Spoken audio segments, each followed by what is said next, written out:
மின்மினி பூச்சி செல்லும் இடமெல்லாம் வெளிச்சத்தை பரப்பும் ஒரு பெண்ணின் கதை.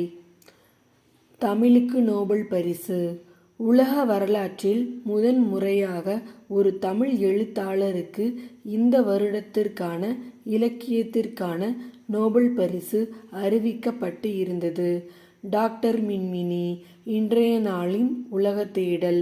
ஆனால் மின்மினியின் அன்றைய நாள் பரபரப்பாக இருந்தாலும் அவள் முகத்தில் சிறு புன்னகையோ கவலையோ எந்த சலனமும் இல்லை. அவள் மனநிலையிலும் மாற்றமில்லை. எப்போதும் போல் இருந்தாள். பேட்டி கொடுக்க அவள் அப்போது விரும்பவில்லை.